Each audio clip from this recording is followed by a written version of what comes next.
पहले लोग बीमा कम कराते थे, आजकल ज्यादा कराते हैं। क्यों? उनको मालूम है कभी भी निपट सकते हैं, तो कम से कम पैसा तो मिल जाएगा। अब बगीचे से सारे पुष्प तोड़े गए, गुलाब के सारे पुष्पों को निकाल लिया गया, पर एक पुष्प उस पौधे पर लगा रहा। कोई ने कहा ये अच्छा नहीं लग रहा, कोई कह रहा है ये ठीक नहीं है, कोई कह रहा है बहुत छोटा है, पर उस पौधे पर एक पुष्प रखे रहने का कारण केवल इतना था कि उस पौधे को भी मालूम था कि कोई भूले चुके से आएगा और बहुत जरूरतमंद अगर आएगा तो उसको ये पुष्प प्राप्त हो जाएगा, और ये कहीं मैं परमात्मा के चरणारविंद तक पहुंच जाऊंगा, कहीं किसी वीर सैनिक की समाधि पर चढ़ जाऊंगा। वो पुष्प को भी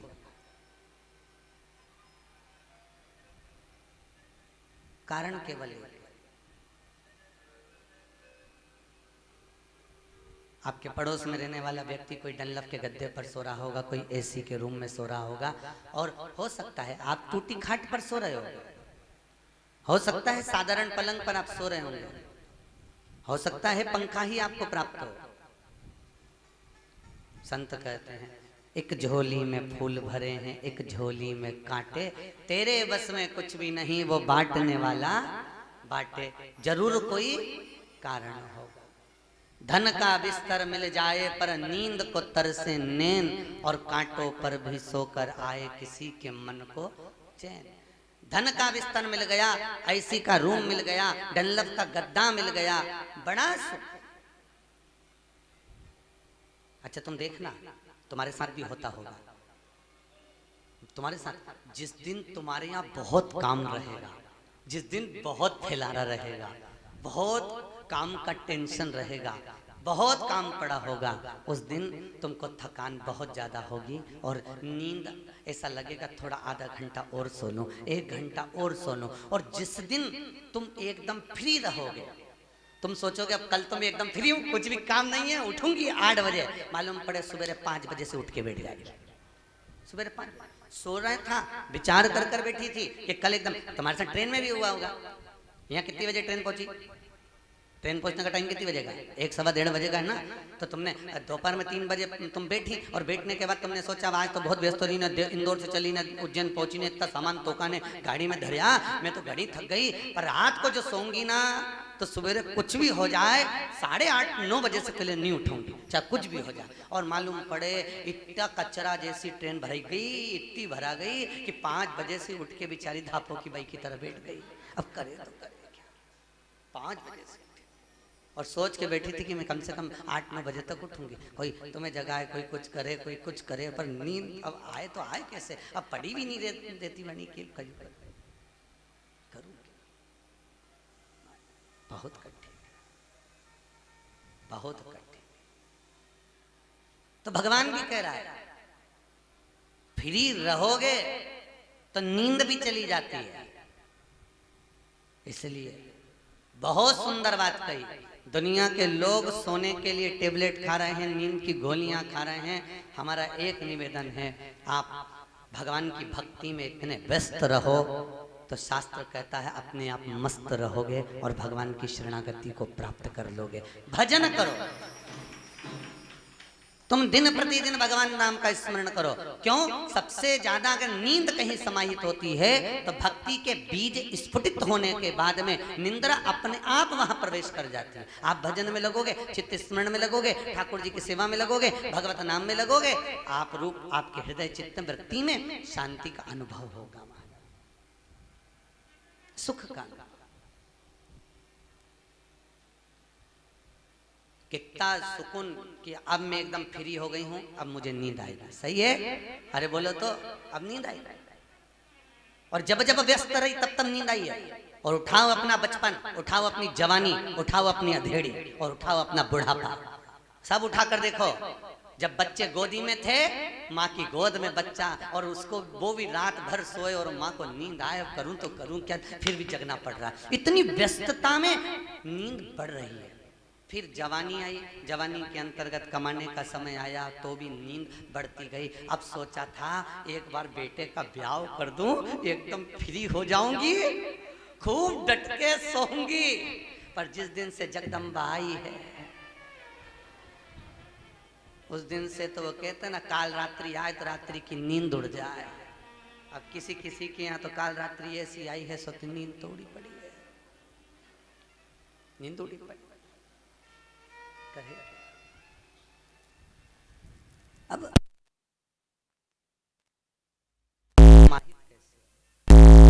इंद्र सुख का अनुभव कैसे करे। सोचा था बचपन गया, जवानी गई, अधेड़ी गई, बुढ़ापा बहुत सुकून से निकालूंगी, बहुत सुकून से, बहुत शांति। कठिन है,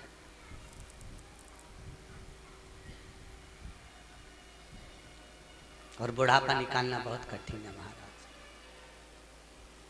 बहुत कठिन।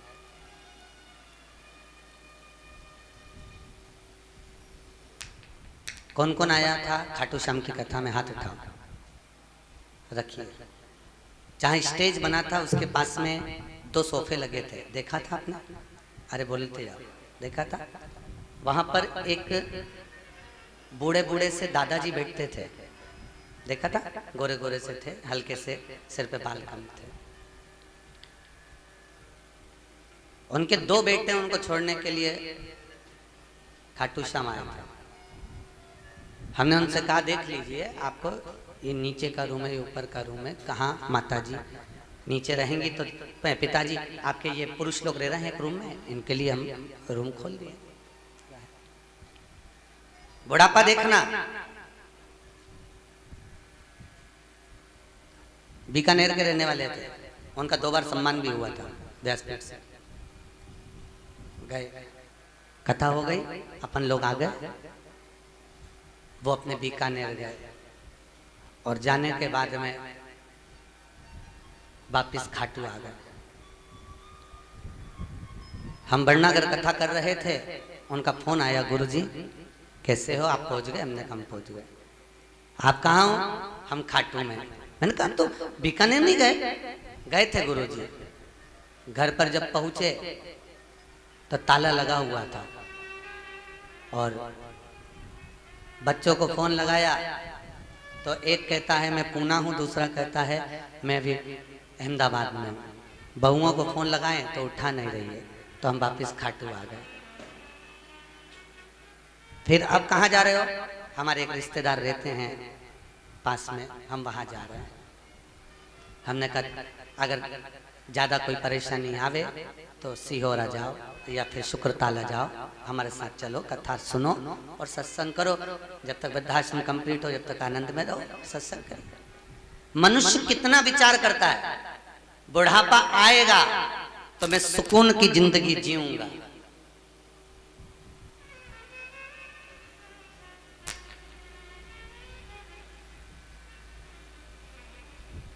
हमने उनके बच्चों को फोन लगाया, हमने कहा बेटा तुम्हारे पिताजी यहाँ खाटू में रह रहे हैं, जयपुर वाली धर्मशाला में ठहरे हुए हैं। कहा गुरुजी वो अब बुढ़ापा आ गया ना तो सत्संग करने दो उनको। तो बेटा घर तो के बुढ़ापे में तो वैसे भी वानप्रस्थ में रहना चाहिए, तो यहाँ रहकर करेंगे।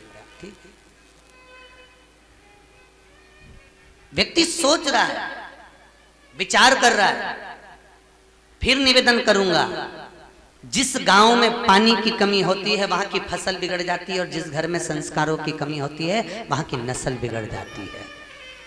और मुझे पूरी उम्मीद है आप अपने बच्चों को अच्छा संस्कार देना।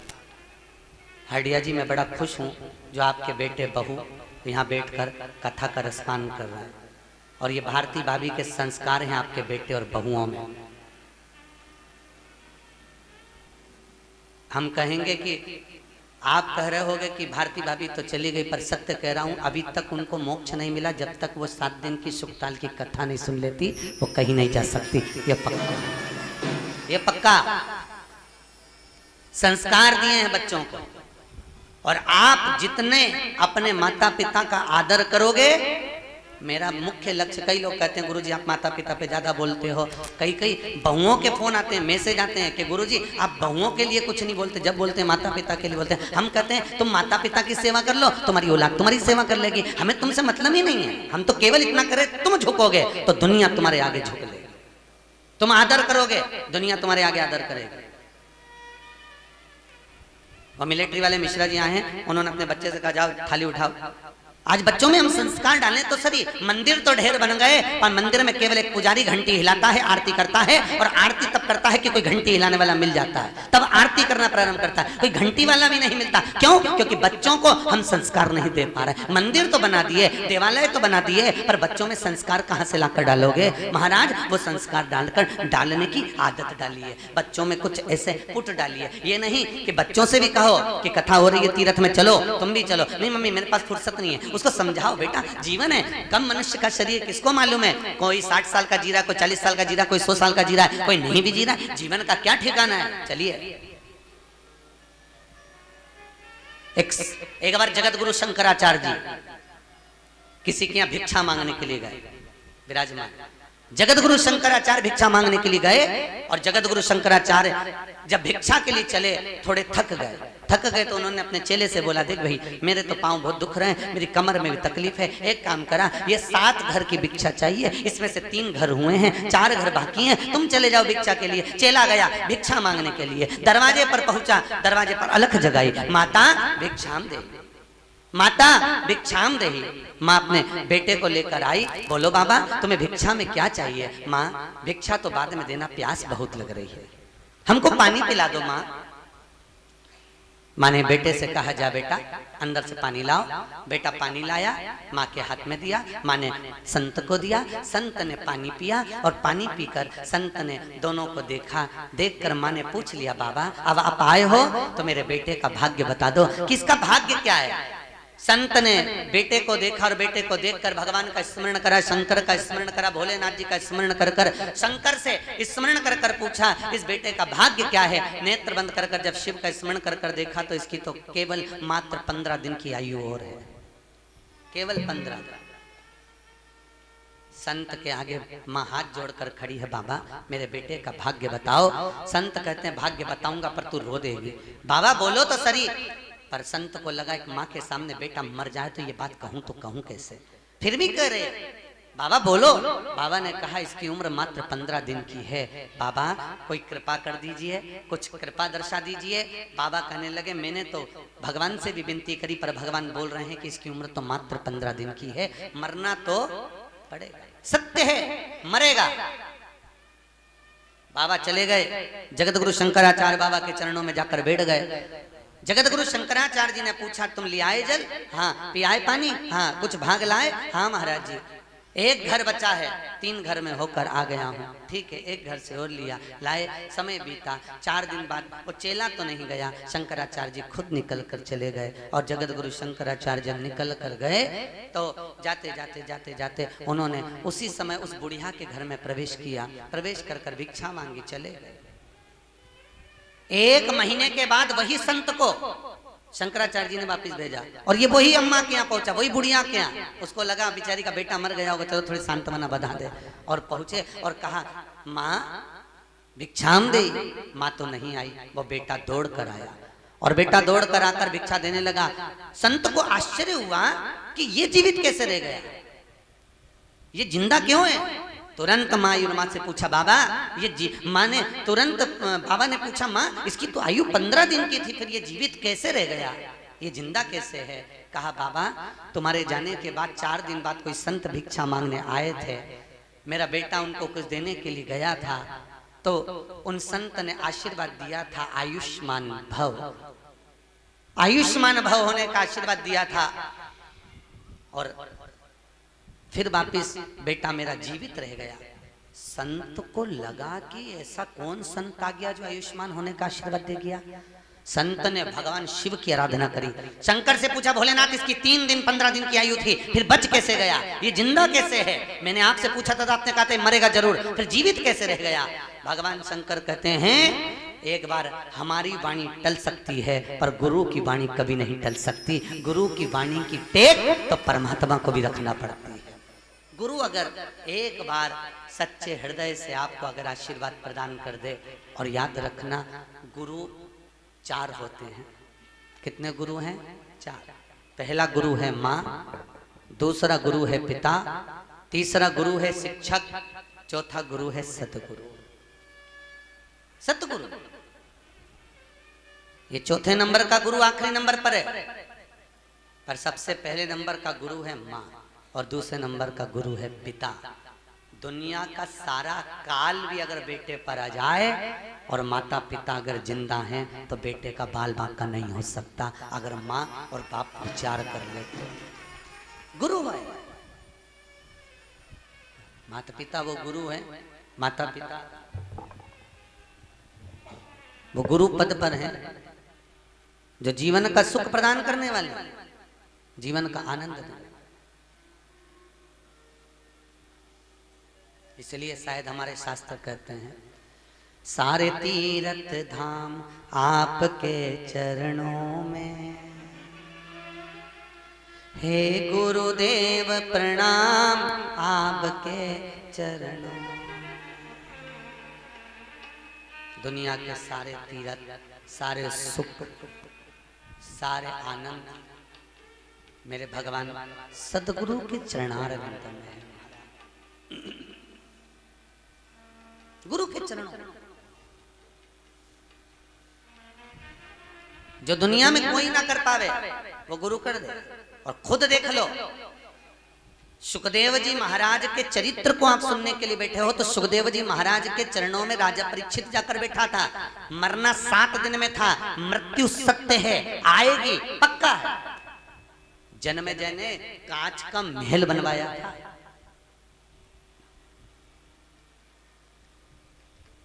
परिंदा भी पर नहीं मार सकता, ऐसी जगह अपने बाप को ठहराया था। एक एक वस्तु, कितना समझदार होंगे उस राजा परीक्षित के पुत्र जन्मेजय, कितने समझदार कि पिता के कक्ष में खाने का तो सामान ही नहीं भेजा था साहब। देवी भागवत में लिखा है, क्या नहीं भेजा? बाप के कमरे में खाने का सामान नहीं भेजा। क्यों? जन्मेजय को लगा अगर भोजन की वस्तु भेजूंगा और भोजन में अगर तक्षक नाग कहीं छुप कर चले गया तो खाने का सामान नहीं भेजा। देवी भागवत में लिखा है। फिर क्या भेजा? पानी को भी छान कर, कपट छन कर जल को भी भेजता था तो 7 बार वस्त्र से छान कर भेजता था, कपट छन।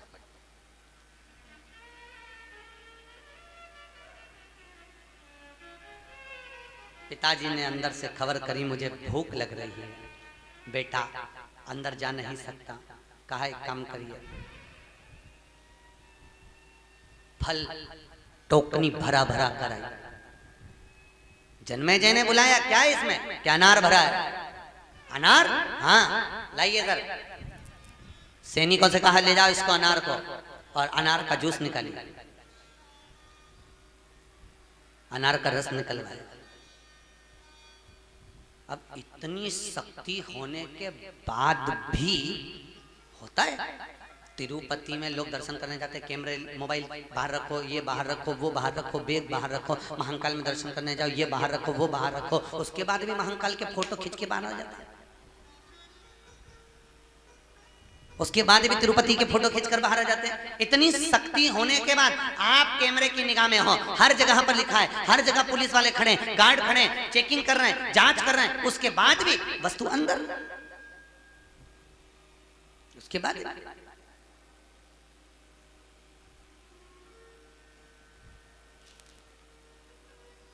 जब इतनी जांच हो रही है तो सामान अंदर आया कैसे, पहुंचा कैसे? महाराज अनार का जूस निकलवाया, रस, और रस निकलवाया, पात्र में रखा। पहले के समय में जो गिलास चलते थे, बड़े गिलास में नीचे किनोर होती थी। आप लोगों ने कहीं देखा होगा, आपके यहाँ भी होंगे, नीचे किनोर होती थी। उस किनोर के अंदर जो पेंदी में जगह बची थी, उस जगह में तक्षक नाग चिपक कर चला गया। मृत्यु सत्य है।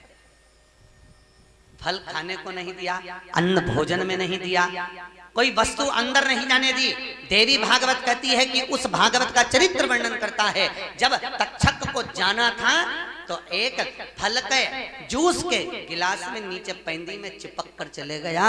मृत्यु सत्य है, मृत्यु सत्य रहेगी, अजर, ये कोई टाल नहीं सकता। कई लोग कहते हैं हम अभी तबीयत ठीक नहीं है, कथा में कैसे जाएं, कुछ हो गया तो तू तो इंदौर रहेगी तो भी हो जाएगा। अरे सही है कि गलत है? और ट्रेजर आइलैंड इंदौर में पलासिया से आगे तो है, ओल्ड पलासिया से रास्ता गया। याद है आपको कथा? 10 साल पहले अखबार में आपने पढ़ा होगा, हमारी तो कथा जगजीवन राम नगर में चल रही थी और ट्रेजर आइलैंड के बाहर एक पति ने अपनी पत्नी से कहा मैं अंदर से कुछ लेकर आ रहा हूं तो गाड़ी में बैठ। तो 4 व्हीलर गाड़ी में एसी चालू कर कर कांच लगा हुआ और बैठी। 10 साल पहले की बात है। गाड़ी में एसी में बैठी थी, आराम से मैगजीन पढ़ रही होगी। एक सांड दौड़ते दौड़ते आया, कांच को फोड़कर सींग उसके पेट में मार दिया, वो वहीं पर मर गई, वहीं पर। अब सोचो, मृत्यु को आना था तो कांच फोड़कर अंदर प्रवेश कर आ गई, एसी में बैठे होने के बाद। मृत्यु सत्य है। 7 तालों में बंद हो जाओ। आई तुम सोचो कि मैं ये नहीं खाऊंगी तो कहीं ऐसा नहीं हो जाए, वो नहीं खाऊं तो तू खाएगी तो भी जाएगी, नहीं खाएगी उसमें कहीं।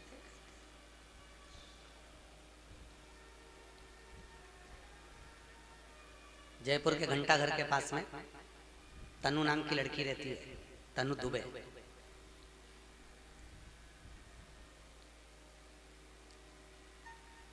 प्रवचन सुन रही होगी टीवी पर, मैसेज करा, गुरुजी मैं बहुत नाराज हूं। मैंने बोला क्या बात हो गया? किससे नाराज? भगवान से। क्यों? मेरी मम्मी ने मैं हमेशा अपने बॉडी को मेंटेन करने के चक्कर में मैंने कुछ भी नहीं खाया, सारा बाजार का छोड़ के रखा, ये करा वो करा, कुछ नहीं खाया, बॉडी को मेंटेन कर कर रखा। 32 साल की मेरी आयु है, अभी तक मैंने अपने शरीर को अच्छा रखा, फिर मेरे को कैंसर क्यों हो गया? मुझे ये रोग कहां से आ गया? एक समझना। नैनों में जल भर कर तो वो कहती है इससे तो मैं खा लेती तो मुझे दुख नहीं होता कि मैंने खाया, मैंने आनंद लिया, अपनी जिंदगी को जिया। हम भय में जिंदगी जी रहे हैं, हम भय में जी रहे हैं। ऐसा करेंगे ऐसा हो जाएगा, ये नहीं खाएंगे ऐसा हो जाएगा, वो हो जाएगा। अरे भगवान के भरोसे अब छोड़ दिया इस जीवन का सब भार तुम्हारे हाथों में। मीराबाई के सामने जहर का प्याला आया, मीरा ने ठाकुर को भोग लगाया, गटर गटर करके पी गई। स्वयं राणा चिंता में पड़ गया कि विष भेजा था तो बच कैसे गई? तो मीरा से पूछा तू बची कैसे? मीराबाई बोली मैं क्या बताऊं, ये तो गिरधर ही बता सकता है। तो मूर्ति की साक्षी में जाकर राणा ने द्वारकाधीश के सम्मुख में पूछा जहर का प्याला पिला भेजा था, तुम पी गए? इतने में पीछे खड़ा हुआ एक संत कहता है जब वो पूतना का दूध पी सकता है तो ये जहर का प्याला क्या लग सकता है साहब? उसको समर्पित कर कर जो धारण किया जाए, उसको समर्पित कर कर अगर जहर भी पिया जाए तो उसमें भी स्वाद आ जाता है। महाराज स्वयं तरुण सागर जी महाराज गोलोक धाम पहुंच गए। तो स्वर्गीय श्री तरुण सागर जी महाराज कथा के रसिक, प्रवचन के रसिक, जैन संत में उन्होंने एक बहुत सुंदर काव्य लिखा। उस काव्य में लिखा एक व्यक्ति घर से परेशान हो गया, परेशान होकर बाजार में गया, जहर खरीद कर लाया, खा गया, बच गया, जिंदा रह गया। उसने सोचा अब जिंदा रह गया, चलो कम से कम बच तो गए, खाया था ठीक है। तो उसने सोचा अब जिंदा रह गया, चलो मिठाई खा लो। बाजार गया, मिठाई ली, खाया, मर गया। क्यों? जहर भी नकली था, मिठाई भी नकली थी। जिस जहर को खाया वो नकली था।